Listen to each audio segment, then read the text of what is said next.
വിശുദ്ധ ലൂക്ക സുവിശേഷകൻ. ലൂക്ക അന്ത്യോക്യായിൽ വിജാതീയ മാതാപിതാക്കന്മാരിൽ നിന്ന് ജനിച്ചു.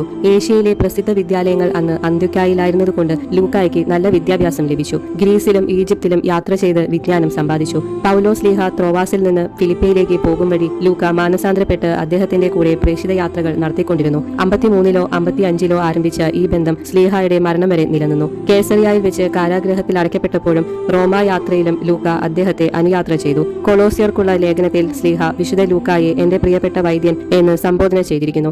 സ്ലീഹ അദ്ദേഹത്തെ സഹപ്രവർത്തകൻ എന്നും വിളിച്ചു കാണുന്നുണ്ട്. ലൂക്ക തന്റെ സുവിശേഷം 60-ാം ആണ്ടിൽ അക്കായിൽ വെച്ച് എഴുതിയെന്ന് പറയപ്പെടുന്നു. സ്ലീഹായുടെ പ്രസംഗങ്ങളെ ആശ്രയിച്ചാണ് ലൂക്ക സുവിശേഷം എഴുതിയത്. എന്നാൽ പൗലോസും ലൂക്കായും ഈശോയുടെ ജീവിത സംഭവങ്ങൾക്ക് ദൃക്സാക്ഷികളല്ലാതിരിക്കെ ഈശോയുടെയും സ്നാപക യോഹന്നാന്റെയും ബാല്യത്തെ സംബന്ധിച്ച് നൽകുന്ന വിവരങ്ങൾ അദ്ദേഹത്തിന്റെ ഗവേഷണ ചാതുര്യം വിശദമാക്കുന്നു. വിശുദ്ധ മത്തായും മാർക്കോസും നൽകാത്ത ചില സൂക്ഷ്മ വിവരങ്ങൾ ലൂക്ക നൽകിയിട്ടുണ്ട്. ദൈവമാതാവിന്റെ ചിത്രം ആദ്യം വരച്ചത് ലൂക്കയാണെന്ന് പറയപ്പെടുന്നു. അതിനാൽ ലൂക്ക ഒരു വിശ്വഗുരനും ചിത്രമെഴുത്തുകാരനുമായിരുന്നു. ദൈവമാതാവിന്റെ സങ്കീർത്തനം വിശുദ്ധ ലൂക്ക തന്റെ സുവിശേഷത്തിൽ ഉദ്ധരിച്ചിരിക്കുന്നു. അതിനാൽ ഇദ്ദേഹം കന്യകാമറിയത്തെ സന്ദർശിച്ച് വിവരങ്ങൾ ശേഖരിച്ചുവെന്ന് ചിന്തിക്കുന്നതിൽ അപാകതയില്ല.